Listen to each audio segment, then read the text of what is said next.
They missed it. Every single one of them, the most important moment of my life. And not one empty chair had my last name on it.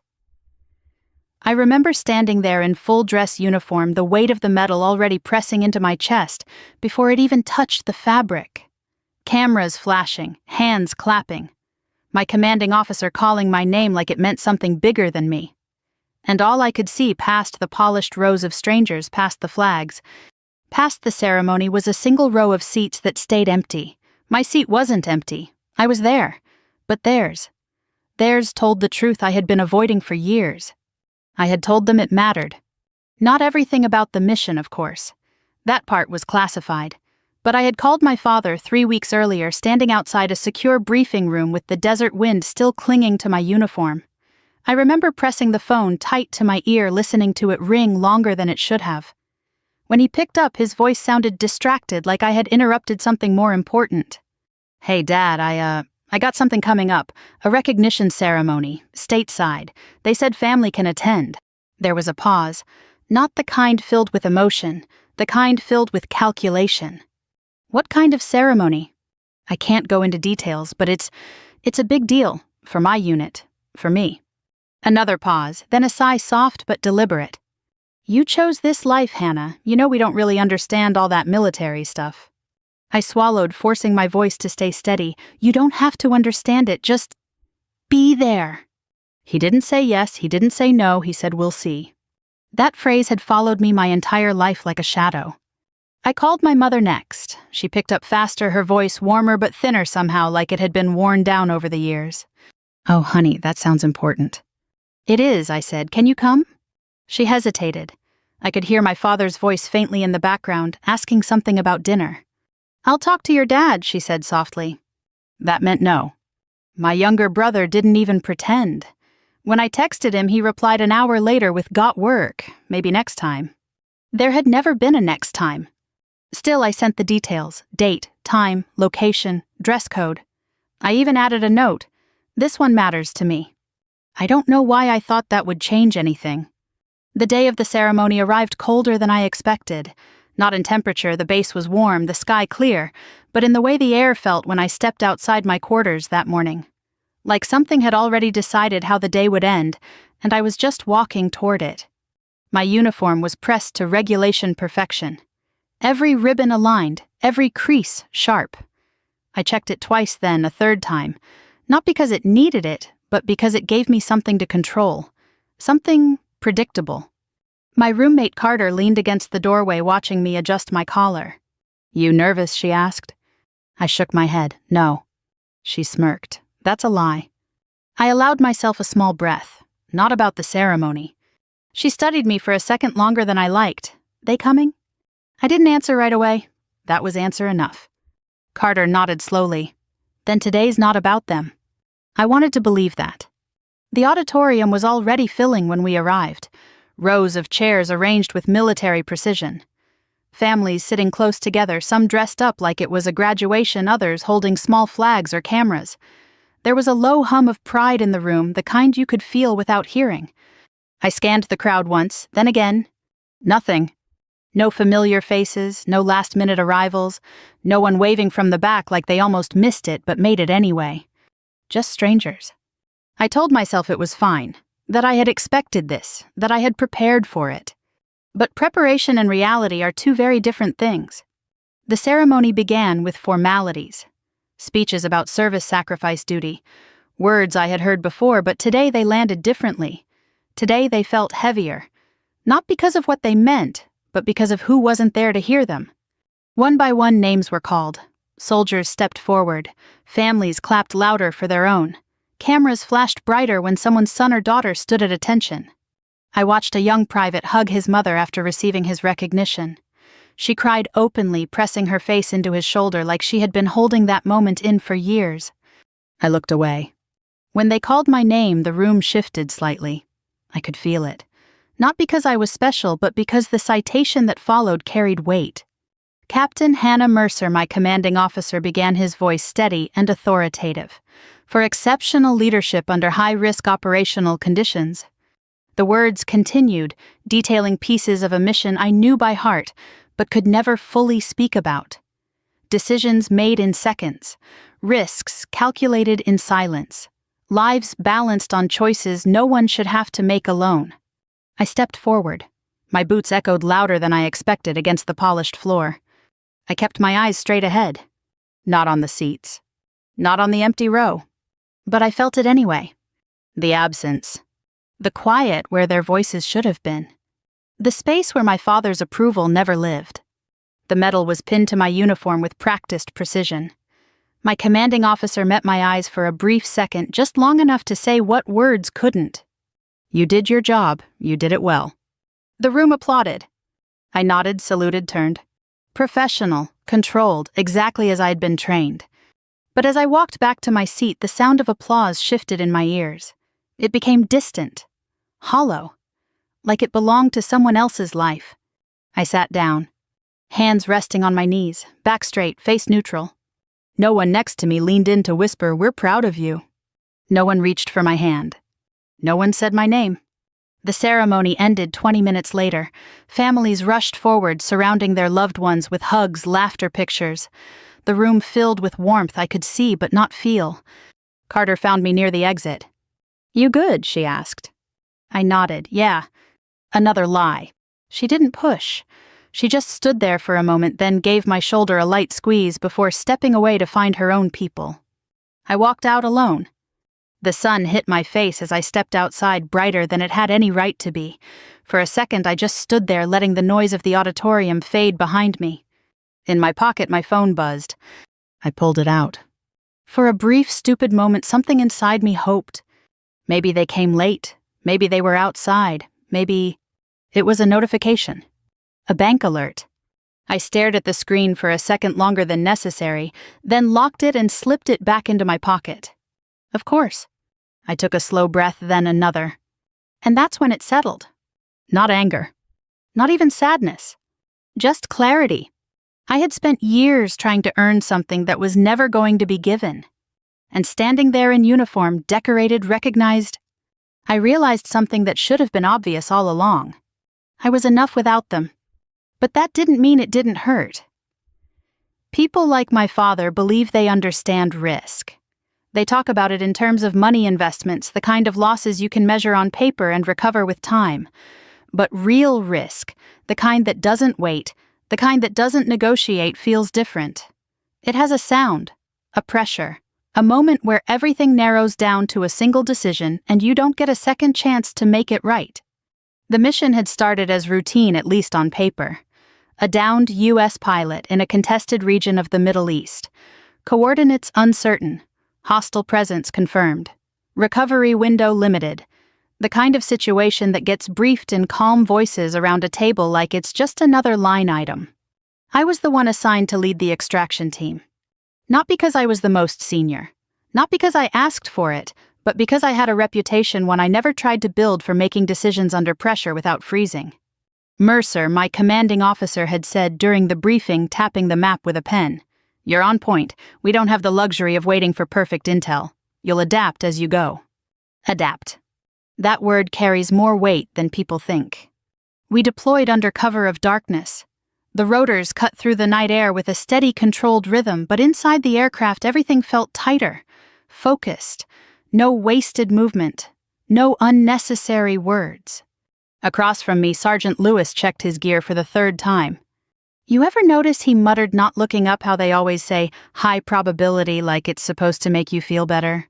I allowed myself the smallest hint of a smile, only when it's not your name on the line. He glanced up, then meeting my eyes. "Tonight it is." I didn't answer. I didn't need to. When we touched down, the world shifted from controlled to chaotic in a matter of seconds. Sand kicked up around us, reducing visibility. Comms crackled with fragmented updates. The pilot's last known position was close, but not precise. "Team Alpha move," I ordered, my voice steady through the headset. We advanced in formation, each step calculated, each movement deliberate. The kind of coordination that only comes from training together long enough to trust each other without question. We found the pilot faster than expected. That should have been a good sign. It wasn't. He was conscious barely, injured but alive. Propped against what remained of his aircraft, breathing shallow, his flight suit torn at the shoulder. "Captain Mercer," he rasped when he saw me approach. I nodded. "You're coming home." Those words carry a promise, one I don't make lightly. We secured him, stabilized what we could in the field, and signaled for extraction. The plan was simple: get in, get out, minimal engagement. But plans don't survive contact. The first shot came from our flank, sharp, unmistakable. "Contact left," Lewis shouted. Everything accelerated. Return fire, movement, adjustments. The kind of chaos that looks random from the outside but follows a pattern if you've been in it long enough. "Bird inbound in 5" came over comms. 5 minutes? In that environment, 5 minutes is a lifetime. We shifted positions using what little cover we had. The pilot's condition was deteriorating. Every second mattered. Then came the moment. "Mercer, we need to pull back," Lewis said, his voice tight but controlled. "They're closing in." He wasn't wrong. The safe call, the correct call by protocol, was to withdraw, mark the position, return with heavier support. But the pilot wouldn't make it that long. I looked at him, really looked. Blood loss, shock, fading consciousness. If we left, we were leaving him to die. "Negative," I said. Lewis's head snapped toward me. "Ma'am." "We move now," I cut in. "We're not leaving him." There are decisions that define you. Not in the moment, but in the consequences that follow. This was one of them. We shifted our formation, tightened our perimeter, and moved toward the extraction point ahead of schedule. It wasn't clean. It wasn't controlled. It was calculated risk, pushing the edge of what we could manage without breaking. The helicopter came in hot. Dust, noise, pressure. "Go, go, go," I ordered. Lewis and another soldier loaded the pilot first. I stayed on the ground a second longer than I should have, covering their movement. That's when I heard it, a sharp intake of breath behind me. Private Ellis. He had taken a hit. Not fatal, but bad enough to slow him down. "Move," I shouted, grabbing his vest and pulling him toward the aircraft. Rounds hit the ground around us, kicking up dirt and stone. We made it. Barely. The doors slammed shut as the helicopter lifted the ground, dropping away beneath us in a blur of motion and noise. Inside, everything shifted again. From chaos to aftermath. Medics moved quickly, stabilizing both the pilot and Ellis. Lewis sat across from me, breathing heavier than he'd admit. For a few seconds, no one spoke. Then he looked at me, shaking his head slightly. "That wasn't by the book." "No," I said. A pause. "But it worked." I didn't answer. Because working comes with a cost. Back at base, the reports were filed, the decisions reviewed, the outcomes analyzed. I was called in for debrief. "You deviated from protocol," my commanding officer said, his tone neutral. "Yes, sir." "You understand the risk that posed to your team." "I do." He studied me for a long moment. "And you'd make the same call again." I didn't hesitate. "Yes, sir." Another pause. Then a slow nod. "That's what I thought." The pilot survived. Ellis recovered. The mission was classified as a success. And somewhere along the line, someone decided it was worth recognizing. Not the decision itself, not the moment, but the outcome. That's how it works. You don't get recognized for what you risk. You get recognized for what you bring back. Back home, none of that mattered. When I tried to explain carefully, vaguely, within the limits of what I was allowed to say, my father's response was the same as always. "You're making it sound more dramatic than it is." I remember standing in my kitchen, phone pressed to my ear, staring at nothing. "I'm not," I said quietly. He sighed. "Hannah, people have dangerous jobs everywhere. You're not the only one." Number. But I was the one who had been there. The one who had to decide. The one who had to live with it. "I'm not asking you to understand everything I said, just some of it." There was a pause. "Then we'll talk about it another time." We never did. And that's the thing about moments like that mission. They don't leave you. Not completely. They stay with you in small ways. In the way you assess a room. In the way you notice exits. In the way silence feels heavier than it used to. My family never saw that version of me. They never asked. And eventually, I stopped offering. The morning it happened didn't feel like anything special. No warning, no build-up, no dramatic shift in the air. Just another early wake-up on base, the kind where your body moves before your mind fully catches up. I swung my legs off the bed, the floor cool under my feet, and reached automatically for my phone. Notifications, emails, routine. And then I saw it. A message from Carter. Check the news, now. No emojis, no explanation. Just that. I frowned slightly, still half in that quiet space between sleep and awareness, and tapped open the browser. The homepage loaded slowly, the connection lagging just enough to stretch the moment. Then it appeared. At the top. Front and center. A photograph I recognized immediately but had never seen from that angle before. Me. Standing beside the helicopter uniform dusted with sand helmet tucked under my arm, eyes focused somewhere beyond the frame. It wasn't a posed image. It wasn't polished. It was real, raw. And beneath it the headline, U.S. officer leads high-risk mission to rescue downed pilot. Published by the New York Times. For a few seconds I just stared. Not because I didn't understand what I was seeing, but because I did. Too well. They had released part of the mission. Not everything, not the full context, but enough to tell a story, enough to turn a series of decisions made in the dark into something visible, something public. I scrolled slowly. Details I recognized stripped down and translated into something civilians could digest. Words like bravery, leadership, decisive action under fire. Words that sounded distant, like they belonged to someone else. My name appeared 3 times in the article. Each time it felt less familiar. I didn't feel proud. Not the way I thought I would. Instead, there was this strange, quiet detachment. Like watching your own life from a distance, knowing the version people were seeing wasn't the one you lived through. My phone buzzed again. Then again. Messages started coming in from people I hadn't heard from in months. Former classmates, old neighbors, even a distant cousin I barely remembered. Just saw you in the news. So proud of you. This is incredible. I responded where I could. Short replies, polite acknowledgements. Thank you. Appreciate it. Means a lot. It didn't. Not in the way it should have. Because the only messages I was waiting for weren't there. I kept checking anyway. Every few minutes, refreshing the screen like it might change if I just gave it enough time. Nothing. No missed calls. No texts. No acknowledgement. By midday, the story had spread. Local outlets picked it up. Military channels shared it internally. Even the base commander stopped me in the hallway. Mercer, he said, offering a firm nod. Good work. Thank you, sir. You represented us well. I held his gaze steady, professional. I did my job. He studied me for a second like he was trying to read something beneath the surface. Then he gave a small approving nod and moved on. Carter found me later in the break room leaning against the counter with a cup of coffee I hadn't touched. You're trending, she said, holding up her phone. I wish people wouldn't say that like it's a good thing. She raised an eyebrow. Most people would kill for this. Most people don't know what it actually cost. She didn't argue. Instead, she leaned beside me, her voice softer now. They call yet. I didn't look at her, no.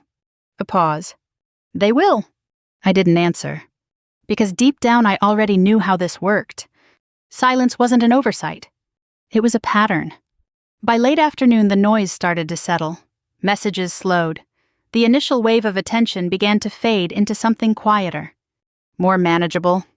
I went back to my quarters, closing the door behind me with a soft click that felt louder than it should have. The room was still. Familiar. Safe. I set my phone on the table and walked to the window, staring out at the base as the sun dipped lower in the sky. Long shadows stretched across the ground, softening the edges of everything. For a moment, I let myself imagine something different. What it would have felt like if my father had called that morning. If his voice had sounded proud. If my mother had cried just a little hearing my name on the news.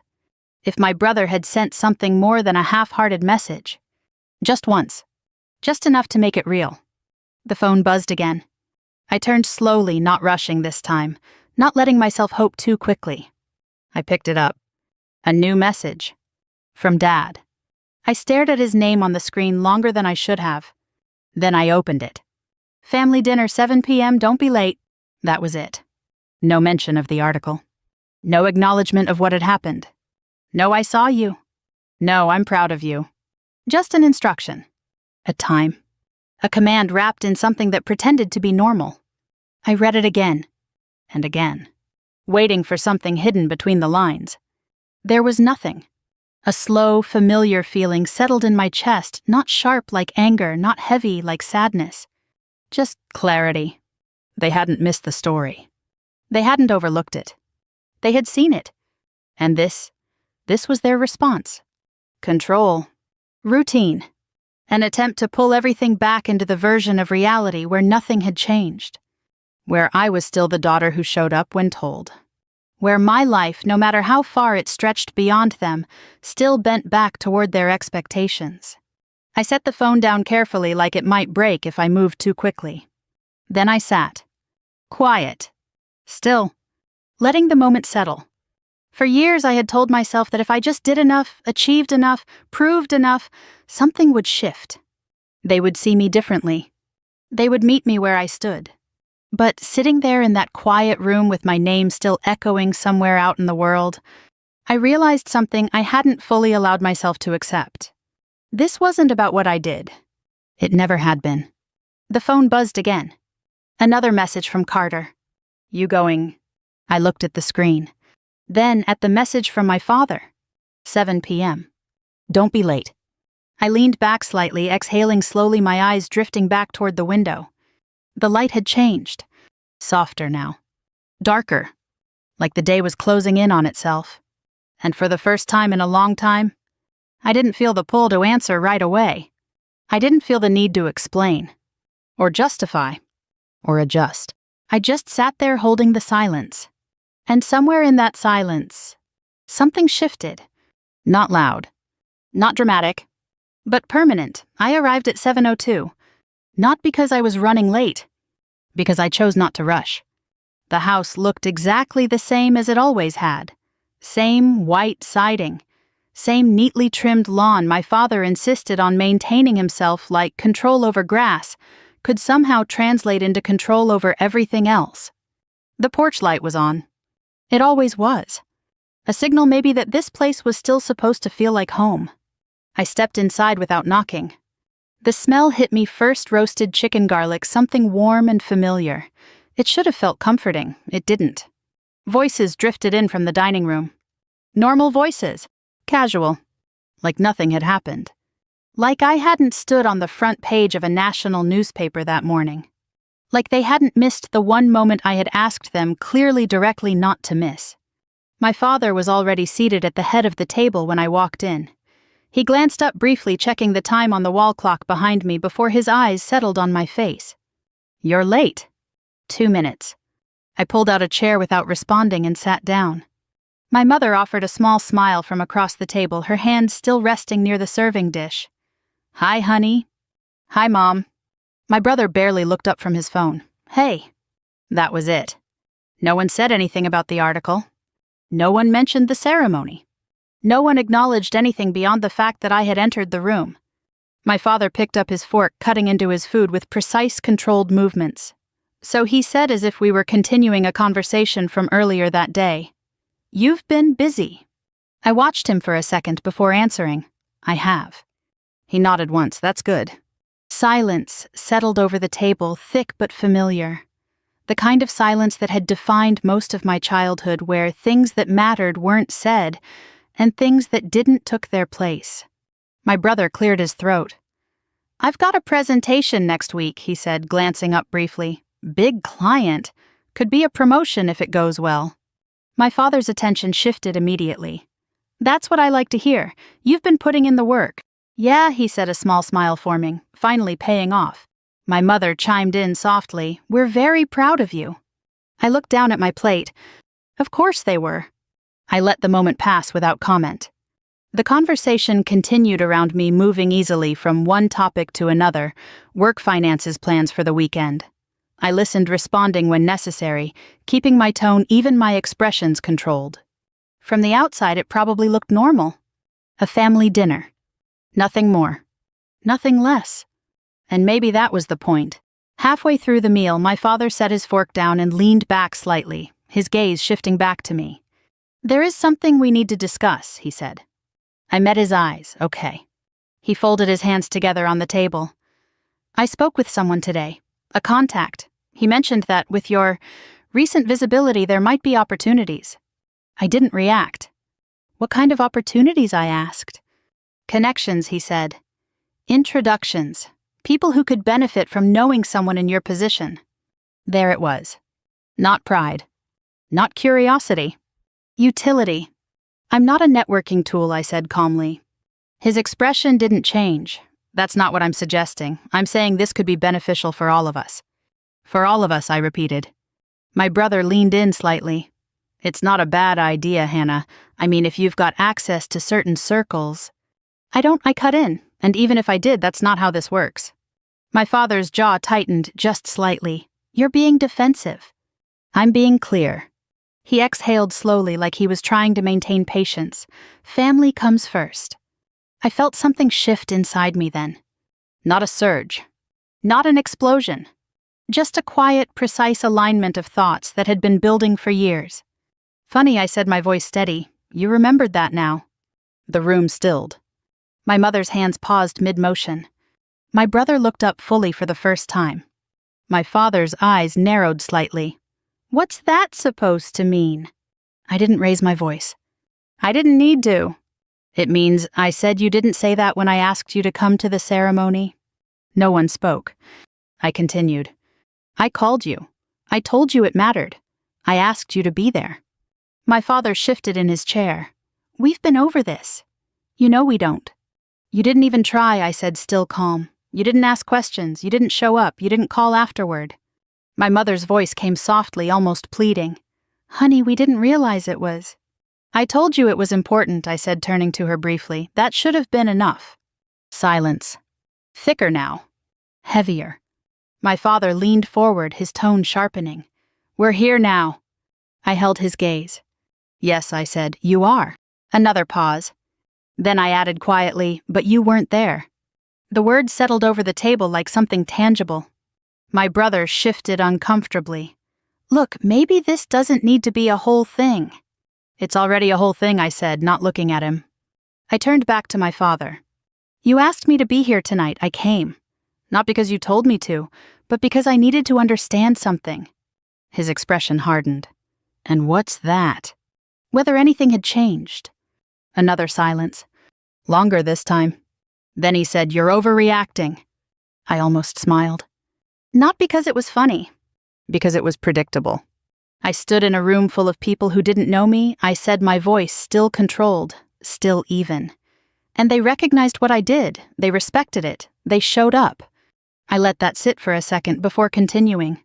You didn't miss a dinner, I said. You missed me. That was the moment. The one where everything shifted. The room went completely still. No clinking of silverware. No movement. Just the weight of what had been said hanging in the air. My mother looked down at her hands. My brother leaned back, exhaling slowly. And my father, for the first time in a long time, didn't have an immediate response.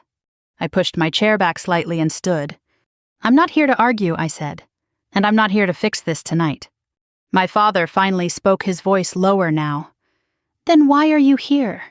I looked at him. Really looked at him. Not as a daughter trying to earn approval, but as someone seeing him clearly for the first time. I'm here, I said, to decide what I'm not willing to carry anymore. And with that, I stepped away from the table. No slammed doors. No raised voices. Just a quiet exit that said more than anything I could have added. The air outside felt different. Not lighter, not easier. Just clearer. I stood on the front steps for a moment, letting the door close quietly behind me. No one followed. No one called my name. Inside the house went on plates, voices the familiar rhythm of a family that knew how to continue, without ever truly confronting anything. For years I would have stayed. Sat back down, smoothed things over, adjusted my words, my tone, my expectations just enough to keep the peace. Just enough to stay connected to something that never quite connected back. But something had changed. Not suddenly. Not dramatically. Just enough. I walked to my car, the gravel crunching softly under my boots. The night air carried a faint chill, the kind that settles into your skin without asking permission. I didn't rush. There was nowhere I needed to be except away. When I got inside, I didn't start the engine right away. I just sat there, hands resting loosely on the steering wheel, eyes unfocused, replaying the evening, not the words, but the spaces between them, the pauses, the way my father had leaned forward when he wanted something, the way my mother had lowered her gaze when things became uncomfortable, the way my brother had tried to steer the conversation back to something easier. Patterns. Clearer now than they had ever been. My phone buzzed in the cup holder. I glanced down. A message from my mother. "You didn't have to leave like that." I read it once, then again. And for the first time, I didn't feel the urge to respond immediately. I didn't feel the need to explain why I left or soften the impact of it. Because I hadn't left in anger. I had left in clarity. I set the phone back down. A minute later, it buzzed again. This time, my father. "We're not finished talking." I let out a quiet breath, something close to a laugh, but without the humor. We had never really started talking. Not in the way that mattered. I picked up the phone, stared at the message, and for a moment I considered all the ways I could respond. The versions of myself I had been before, each one ready to engage, to argue, to defend. Instead, I typed, "I am." I hit send before I could second-guess it. The reply didn't come right away, and that was fine. I started the engine. The drive back to base was quiet. No music, no distractions, just the steady hum of the road and the rhythm of my thoughts settling into something more structured, more defined. By the time I reached the gate, I felt steady. Not resolved, but aligned. Carter was still up when I got back. Her door was open, a soft light spilling into the hallway. She looked up as I passed, reading my expression before I said anything. "You went," she said. "I did." She leaned back in her chair, arms crossed loosely, and I paused in the doorway, considering how to answer. "They didn't ask about the article," I said. Her brow lifted slightly, not even once. I shook my head. A beat. And I think that told me everything I needed to know. Carter studied me for a second longer, then nodded slowly. "So what now?" That question used to feel overwhelming. Tonight it didn't. Now I said I stop expecting them to be something they're not. She tilted her head. "That sounds simple." "It's not," I said, "but it's necessary." She nodded again, more firmly this time. "Yeah, it is." I gave her a small, genuine smile, one that didn't feel forced or performative, and continued down the hall to my room. Inside, everything was exactly where I had left it. Uniform jacket draped over the chair, boots lined up near the door, the quiet order of a life built on discipline and routine. I took off my jacket, slowly hanging it up with care. The metal caught the light for a brief second before settling into stillness against the fabric. I stepped back and looked at it. Not as something to prove. Not as something to show. Just as something that was mine. Earned. Understood. Carried. My phone buzzed again. I glanced at it from across the room. Another message from my mother. "We're proud of you, we just don't always know how to say it." I stood there for a moment, letting the words settle. They weren't nothing. But they weren't everything either. For years I would have taken that message and built something bigger around it, filled in the gaps, translated the silence into something softer, something easier to accept. Tonight I didn't. I walked over, picked up the phone and typed, "I understand." And that was it. No more. No less. Because understanding didn't mean accepting the same pattern again. It meant seeing it clearly and choosing differently. Over the next few days, things shifted in small, subtle ways. My father didn't call. My brother sent a short message about his presentation going well. My mother checked in once, asking if I was eating enough, if I was sleeping. Normal things. Surface things. And for the first time, I met them at that level. I didn't push deeper. I didn't offer more than what was given. Not out of punishment, but out of balance. At work, life continued as it always did. Briefings, training, quiet conversations in hallways that carried more weight than they seemed to.